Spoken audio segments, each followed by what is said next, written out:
लाउ निये बांगालिर गल्प काहिनी गान शेष नेই। साधेर लाउ लाउ बड़ोই সোহাগী। लाउ गाछ आसलेই अनेक সোহাগী। लाउ गाछকে प्रचुर যত্ন করতে হয়। বেশি পানিও পছন্দ করে না, আবার কম পানিও পছন্দ করে না। লাউ গাছের যত্নে দেখেন কত সুন্দর, মাটিটা সবসময় ময়েশ্চার থাকবে, কিন্তু কাদা কাদা থাকবে না, আবার একদমই শুকনা শুকনা থাকবে না। লাউ গাছের আমার এই লাউ গাছটা অন্য একটা জায়গায় রোপণ করা ছিল। বেশ বড় গাছটা আমি এখানে এসে রোপণ করে দিয়েছি, এবং কিভাবে রোপণ করেছি, কতটা যত্ন করতে হয়েছে এত বড় গাছটাকে এখানে এনে রোপণ করার জন্য, সে সব কিছু এখানে তুলে ধরা হবে আজকের ভিডিওতে। দেখেন একটা গাছ এনে রোপণ করেছিলাম, সেই গাছটার লম্বাটা প্রায় 8-9 ফিট হয়ে গিয়েছিল। সে এত বড় গাছটা আমি এখানে রোপণ করে দিয়েছি। তারপর সেই আস্তে আস্তে কিভাবে গাছটা ঠিক হয়ে বড় হলো, ডালপালা ছাড়ালো, কি যত্ন করলাম, সে সব কিছুই আপনারা যদি ধৈর্য সহকারে ভিডিওটি সম্পূর্ণ দেখেন তাহলে জানতে পারবেন, বুঝতে পারবেন। আর লাউ গাছের বেশি ফলন পেতে কি ব্যবস্থা অবলম্বন করতে হয় সে সব কিছুই কিন্তু এখানে তুলে ধরা হবে। বন্ধুরা দেখতে পাচ্ছেন এই যে লাউ গাছটা, এত বড় একটা লাউ গাছ তুলে নিয়ে এসেছি আমি অন্য একটা জায়গা থেকে। সেখানে একটু ছায়া ছিল এবং মাচার ব্যবস্থা ছিল না, তাই সেখান থেকে অনেকটা গর্ত করে যেন শিকড়ের আঘাত না পায় সেটা ওভাবে খেয়াল রেখে গাছটাকে এখানে বড় একটা গর্ত করে এবং গর্তের ভিতরে পর্যাপ্ত খাবার দিয়ে লাউ গাছটা এখানে রোপণ করে দিয়েছি। রোপণ করে দেওয়ার পরে লাউ গাছটার ডগাটা যেন আঘাত না পায় সেভাবে লাউর ডগাটাকে মাচায় ওঠানোর জন্য খুব সাবধানে আমরা দুই ভাই বোন দড়িতে লাউ গাছটা কত সুন্দর করে পেঁচিয়ে পেঁচিয়ে সম্পূর্ণ ডগাটাকে উঠিয়েছি, যেন ডগার মধ্যে সামান্যতম আঘাত না পায়, ব্যথা না পায় বা ভেঙে না যায়। তো আল্লাহর রহমতে সেইভাবে দেখেন যে দড়ি দিয়ে আমরা গোড়া থেকে পেঁচিয়ে পেঁচিয়ে পেঁচিয়ে পেঁচিয়ে আমরা উপর পর্যন্ত নিয়ে এসেছি এবং নিচ পর্যন্ত নিয়ে গেছি। ডগার উপর থেকে পেঁচিয়ে নিচ পর্যন্ত নিয়ে তারপর ওখানে একটা কাঠি গুঁজে দিয়েছি এবং কাঠির সাথে সেটা বেঁধে দিয়েছি। এভাবেই অনেক সাবধানতার সাথে আমরা লাউ গাছটাকে ওখানে রোপণ। এবং এই যে বড় বড় পাতাগুলো দিয়ে দেখছেন, এগুলো কিন্তু আমি কেটে নিয়েছি, কারণ হচ্ছে যেহেতু গাছটা নাড়াচাড়া করেছি, তো সেজন্য ও কিন্তু অতটা পাতার জন্য খাবার সংগ্রহ করতে পারবে না, সেজন্য পাতা কিছু ছাঁটাই করে দিয়েছি। তারপর যখন গাছটা আস্তে আস্তে উপরের দিকে সেট হয়ে গেছে, মাটিটাতে পানি দিয়েছি একদম হিসেব করে, যেন একদম বেশি পানিও থাকে না, বেশি পানি হলে তো শিকড় পচে মরে যাবে, এবং শুকনাও রাখি নাই। তো যাই হোক, আল্লাহর রহমতে গাছটা কিন্তু সারভাইভ করে গেছে এবং বড় হয়ে গেছে। তো এই গাছের সার হিসেবে আমি কি দিয়েছি, প্রচুর পরিমাণে জৈব সার দিয়েছি সেই গর্তে, এবং পটাশ দিয়েছি, তারপর হচ্ছে টিএসপি দিয়েছি, বোরন দিয়েছি সামান্য, জিঙ্ক, সালফার, এই সব কিছু দিয়ে কিন্তু, এবং সবচেয়ে বেশি যেটা আমার যে জৈব সার সেটা কিন্তু দিয়ে মাটিটা গর্তটা রেডি করে তারপর সেখানে আমি মাটিটা বসিয়ে দিয়েছি। এবং দেখেন গাছটা কিন্তু এখন খুব সুন্দরভাবে সারভাইভ করে গেছে এবং বেঁচে গেছে, এবং ডালপালা অনেক ছেড়েছে। এবং এই যে ডালপালার যখন অনেকগুলো ব্রাঞ্চ বের হয় তখন কিন্তু প্রথম যে ব্রাঞ্চগুলো আসে সেখানে কিন্তু শুধু পুরুষ ফুল আসে। যদি আমি লাউয়ের বেশি ফলন ধরাতে চাই তাহলে অবশ্যই আমাকে 1G 2G এবং 3G কাটিংটা করতে হবে। এই যে প্রথম যে ব্রাঞ্চগুলো আসছে, যে ডালগুলো আসছে, সেটার আগাটা যদি আমি কেটে দিই তাহলে ওই ডাল থেকে আবার কিন্তু আরেকটা শাখা বের হবে, ওই শাখাটাকে বলে 2G কাটিং। ওই শাখাতে কিন্তু পুরুষ ফুল এবং স্ত্রী ফুল দুটোই আসবে। ওই শাখাটা কাটার পরে ওই যে 2G শাখা কাটিংয়ের পরে 2G কাটিংটা 1G কাটিংয়ের পরে 2G কাটিং করতে হবে। 2G কাটিংয়ে যে ডাল বের হবে, যে শাখা বের হবে, সেই শাখাতে কিন্তু প্রচুর পরিমাণে স্ত্রী ফুল বেরোবে। তাহলে লাউ গাছের শাখা কর্তন খুবই ইম্পর্টেন্ট একটা জিনিস। লাউ গাছের প্রথম যে শাখা সেখানে শুধু পুরুষ ফুল আসবে, 1G কাটিংয়ের পর যে দ্বিতীয় শাখা আসবে সেখানে পুরুষ ফুল এবং স্ত্রী ফুল দুটোই আসবে। এবং ওই দ্বিতীয় ডালের আগা কাটার পরে মাথাটা কেটে দেওয়ার পরে যে 2G কাটিং করে দেওয়ার পরে যে শাখা বের হবে, যে ব্রাঞ্চ বের হবে, সেটাতে কিন্তু প্রচুর পরিমাণে স্ত্রী ফুল বের হবে।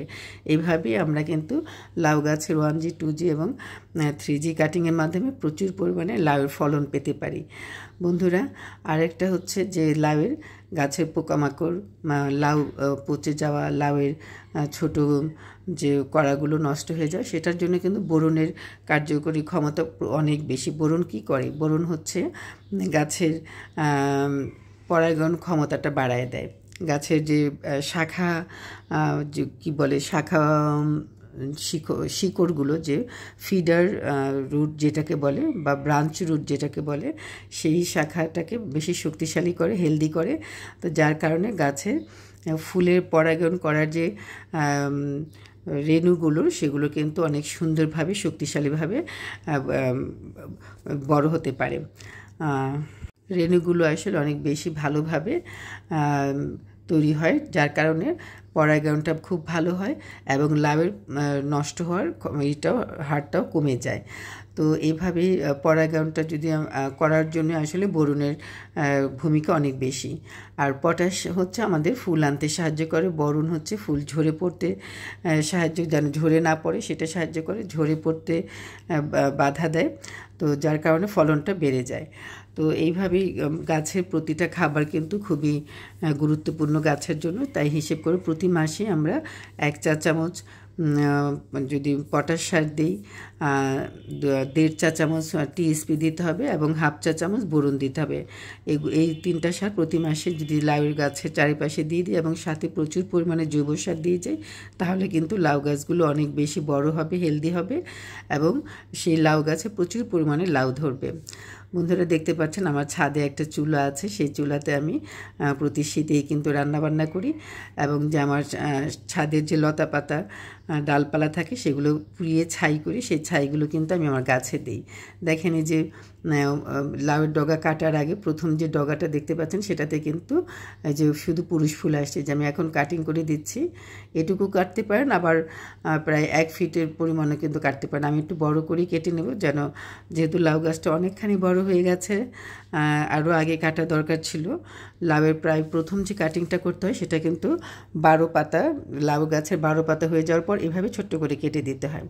কিন্তু যখন আমার এই গাছটা যেহেতু একটু বেশি বড় হয়ে গেছে, একটু নাড়াচাড়া হয়েছে, তো আমি এই গাছের ডগাগুলো বেশ খানিকটা বড় করে কেটে নিয়েছি এবং সেই লাউয়ের ডগা দিয়ে কিন্তু সাথে মিষ্টি কুমড়ার ডগা, আরও বেশ কয়েকটা শাকের ডগা নিয়ে আমি রান্না করে খেয়েছি এবং ভীষণ মজা লেগেছে, মাশাআল্লাহ, আলহামদুলিল্লাহ। আপনারাও ছাদেভাবে গাছ করবেন, প্রচুর পরিমাণে জৈব সার দিবেন এবং ওই যে পটাশ খাবার কিন্তু কলার খোসাতে প্রচুর পরিমাণে আছে। কলার খোসা ভিজিয়েও সেই পানিটা যদি আপনি গাছে দেন, খোল পচা পানি যদি গাছে দেন, খোল পচার যেমন 100 গ্রাম খোল ভিজালেন 1 কেজি পানিতে, সেই পানিটার সাথে আরও 5 গুণ 10 গুণ পানি মিশিয়ে 1 মগ পানির সাথে 10 মগ পানি মিশিয়ে লাউ গাছে দিতে হবে। কারণ লাউ গাছ তো পাতলা সার দিতে হয় এবং প্রতি সপ্তাহে দিতে হবে সেটা। তাহলে কিন্তু লাউ গাছে প্রচুর পরিমাণে লাউ আসবে। সর্ষের খোল খুবই উপকারী একটা খাবার, জৈব সার গাছের জন্য। আর হচ্ছে এমনি কিচেন কম্পোস্টটাও দিতে পারেন, ঠিক একই নিয়মে। দেখেছেন আমি কম্পোস্টটি কীভাবে দিই, সেই কম্পোস্টটা প্রতি সপ্তাহে দিয়ে যাবেন। আর মাসে একবার সেই রাসায়নিক সারটা আপনারা দিলে গাছের গ্রোথ এবং গাছের ফলন অনেক বেশি পাবেন। তো আর যদি রোগবালাই হয়, রোগবালাই হলে আপনারা বদ্য মিক্সচার তৈরি করে গাছে স্প্রে করে দিবেন। যেহেতু লাউ শাক আমরা খাই, এখানে আমরা কীটনাশক ব্যবহার করি না, না করাটাই ভালো। তাছাড়া নিম তেল ব্যবহার করা যায়। বিভিন্নভাবে জৈব বালাইনাশক তৈরি করে লাউ গাছে স্প্রে করে দিতে পারেন। আর আমি ফেরিমন ট্র্যাপ ব্যবহার করি। ফেরিমন ট্র্যাপ ব্যবহার করলে আসলে লাউ ফল ছিদ্রকারী পোকাগুলো মরে যায়। হপার পোকা, পুরুষ হপার পোকা মরে গেলে তখন আর স্ত্রী হপার পোকার ডিম থেকে বাচ্চা ফুটে না এবং সেই থেকে ফলের মধ্যে কোনো পোকা দেখা দেয় না। তো আমি ফেরিমন ট্র্যাপ, আমার ছাদ বাগানে হলুদ স্টিকি ট্র্যাপ ব্যবহার করতে পারেন, ফেরিমন ট্র্যাপ ব্যবহার করতে পারেন। এটা সবচেয়ে ভালো লাউ গাছের জন্য স্প্রে করাটা কোনোভাবেই রাসায়নিক কীটনাশক আমি স্প্রে করি না, আপনারা স্প্রে করবেন না, এতে স্বাস্থ্যের জন্য ভালো না, যেহেতু আমরা সরাসরি লাউ পাতাটা লাউ ডগাটা খাই। তো হচ্ছে লাউ গাছের লাউ ধরুক আর না ধরুক, শাকও তো খাওয়া যায়। তারপরও দেখি আল্লাহ তাআলা, আর এমনিতেও শীতের শেষের দিকেই যেহেতু গাছটা নাড়াচাড়া হওয়ার কারণে শীতের প্রায় শেষ হয়ে গেছে, দেখি আশা করি লাউ হবে, যদি হয় সেটার ভিডিও থাকবে আপনাদের সাথে। আর লাউ গাছটা আমি শুরুতেই যদি এই জায়গাটা রোপণ করে দিতাম তাহলে কিন্তু এতদিন আমার প্রচুর লাউ হয়ে যেত। আমার একটু লেট হয়ে গেছে লাউ গাছ রোপণ করতে, সব কিছুই সময় উপযোগী কিন্তু রোপণ করতে হবে। যেমন শীতের লাউ শীতের সময় রোপণ করতে হবে, গরমের লাউ গরমের সময় রোপণ করতে হবে, তা না হলে কিন্তু ফলন ভালো হবে না। আমি যদি শীতের লাউ গরমে রোপণ করি, গরমের লাউ শীতে রোপণ করি, তাহলে কিন্তু আশানুরূপ ফলন আমরা পাবো না। লাউ গাছে প্রচুর ফলন পেতে আমরা অবশ্যই 1G কাটিং 2G কাটিংটা করে দিব, তাহলে কিন্তু দেখেন অনেক ফল কিন্তু চলে আসবে গাছে, এবং প্রত্যেকটা ফুল থেকে কিন্তু ফলে পরিণত হবে। আপনি দেখেছিলেন যে আমি আমার 1G কাটিংটা করে দিয়েছি, দেখেন যে এই যে 1G কাটিংয়ের যে ডগাটা কেটে দেওয়ার পরে ওই দেখেন ব্রাঞ্চ বের হয়েছে, সেই ব্রাঞ্চে কিন্তু স্ত্রী ফুল চলে আসছে। এবং স্ত্রী ফুলটা আমরা লাউ গাছের ফুল কিন্তু বিকালে ফুটে জানি, তো বিকেল থেকে নিয়ে সারা রাত এবং খুব ভোরে কিন্তু আমরা যদি হাতে পরাগায়ন করিয়ে দিতে পারি, বিকেলে সন্ধ্যার দিক থেকে নিয়ে রাতে অথবা ভোরবেলা, তাহলে কিন্তু 100% লাউ ফুল থেকে ফলে পরিণত হবে। একটা পুরুষ ফুল দিয়ে বেশ কয়েকটা 4-5টা কিন্তু স্ত্রী ফুলে পরাগায়ন করে দেওয়া যায়। তো এইভাবে আমরা হাতে পরাগায়নের মাধ্যমে আমরা লাউয়ের সংখ্যা কিন্তু প্রচুর পরিমাণে বাড়াতে পারি।